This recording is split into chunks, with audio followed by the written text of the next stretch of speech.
I like exactly what you said. If it's not in the chatter, it doesn't exist. Yeah, that's great. James. If you actually get an approval, it's always best practice to send that approval and share it and attach it on the chat feed. That way you don't have to go back and Going back to having supporting documents in chatter. So it sounds to me like the concept of chatter in Salesforce is the idea that I should be able to open it up and see what's gone on and not have to go to someone else, right? Is that the purpose of it? Is that you can stop and look and see? Way to communicate, to be collaborative, so I can see what's going on and I can follow it and see. I don't have to, it doesn't live in your email box, it lives in chatter in Salesforce. Okay, we need to move on, you guys.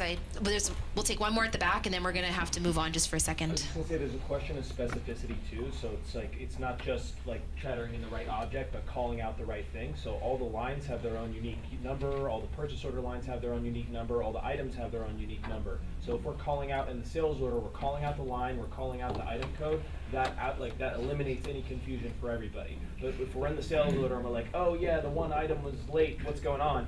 That doesn't allow as quick of a response. Okay, so we're gonna, I don't mean to wrap it up, I feel like that's what I need to do right now. Did you take that message, that concept down? I can't repeat that. Usually I can paraphrase. That one was woof, right over my head. Call out things with specificity. Okay. Okay, so I'll leave that with you does that sound fair? We'll leave that one there. And then we're gonna go to the second part over here, and then we're gonna do one more thing before we have a break, because I wanna respect your 2:45 break. Yeah, the tile. Ice cream. Oh, hopefully there's strawberry. What? Strawberry? Did I hear ice cream? Oh, now you've got your attention. I need 5 more minutes of your time. We need 5 more, Shell. I need 5 more minutes of your time. This part you guys we kind of already talked about, so I don't need to really go into it in depth. I think we're all very familiar with HUD, our phone system, how we have our quick chat. I just want to hear maybe from three people, give me an example of a reason why you would use HUD in our finality chat versus chatter. Yes, Casey. I'll say, Denise, do you have time to talk? Yes. James. if there's a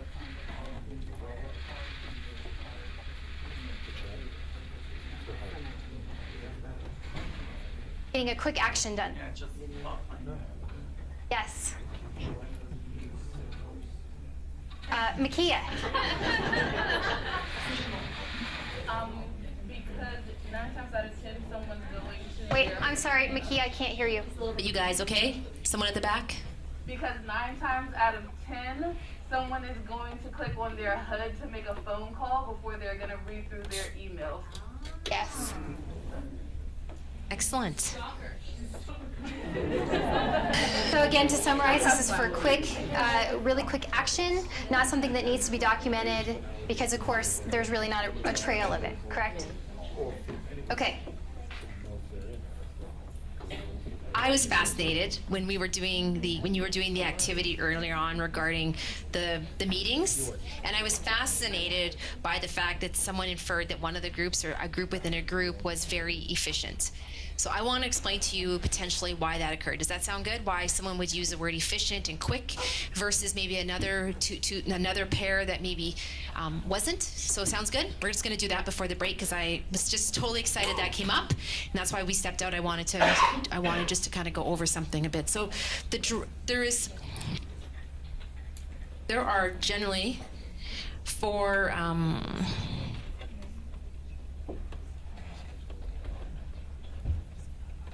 Okay. We all have a preference in the way we communicate. Would you agree? We have a preference. It doesn't mean that we're not a part of many different types of ways to communicate. I'll read it for you at the back. My apologies.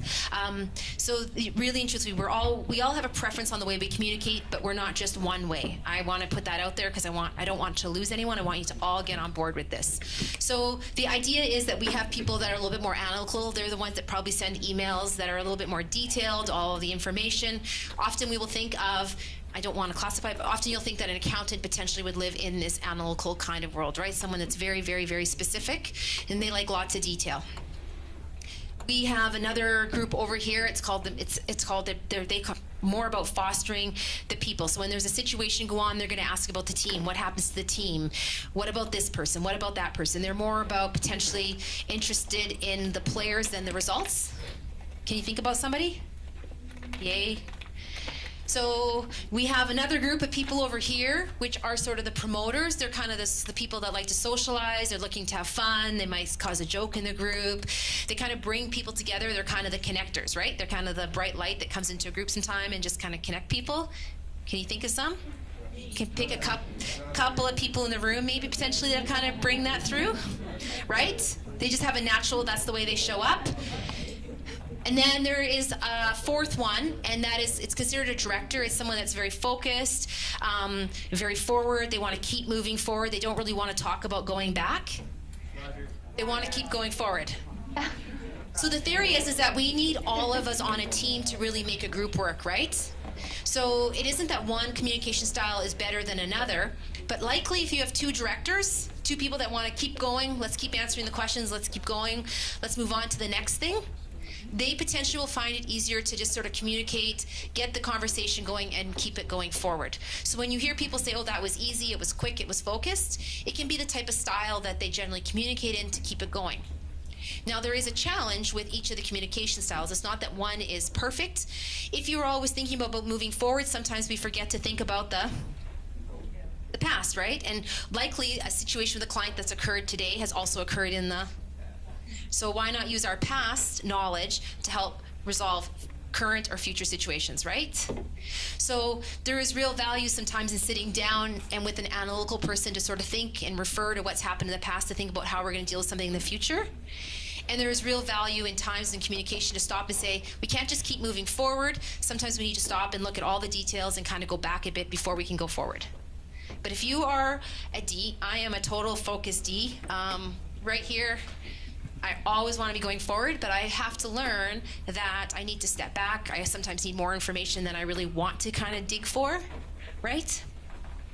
Also, if you're finding somebody is interested and they want to have a little bit more fun, they want to kind of enjoy things, they naturally just have that promoter connector kind of personality, you need to make space for them in your weekly meetings. You can't just sit there and go bang, bang, bang, bang, bang, because they're just not going to be interested, and they're likely not going to be engaged and motivated to keep going.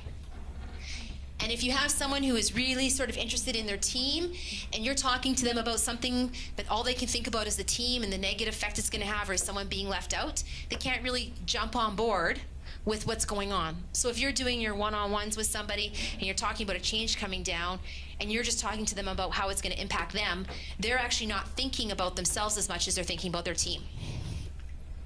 Real value in all these different types of styles, but if you find that, our meetings are taking longer, I can't seem to get my point across to somebody, think about where your primary style is. Likely your partner or some of your friends are the opposite styles. We often find ourselves with friends that are opposite, right? Partners and stuff like that, you find yourself a little bit opposite. Just something to think about. But just realize that the group that said that they found it easy and effective, likely I would think, were you guys Ds? Was that group over there, was you guys like moving forward? Yes. So it makes a big, big difference in the way we communicate. So we can talk about communication and email and stuff like that, but unless we stop to understand that you might need you're our future accountant, all right, or you take those courses. So from here, I would assume it likes information in detail. He may not, because everyone's not the same, but I could probably make some assumptions when I'm working with someone. The person that comes into a room and gives nugs and kind of brings the group together, you got to make sure that you create space for them to communicate and see that part of the program when they're doing things. You just can't rush things and say, let's go, let's go, let's go. Sounds fair? So when you're having your weekly meetings, just think about maybe where you would fall and then where the person you're talking with might fall, and just kind of see if your person needs more detail, you need to give it to them. If the person needs to be more concerned about the people and the feelings, we need to give that to them as well. Because that will really make a difference in how we build our relationships and build trust with each other, when we can figure out what someone else needs to communicate, not just what you need. It's not about what you need when you're talking, it's about the other person. Sounds good? Do the new people get to get ice cream first? The new people get to have ice cream first? The new people that stood up and introduced themselves, you get first dibs at ice cream. Right? And hurry up, you only have a 30-second lead, I was told. My good gesture has a time limit. So we'll see you back at 3 o'clock.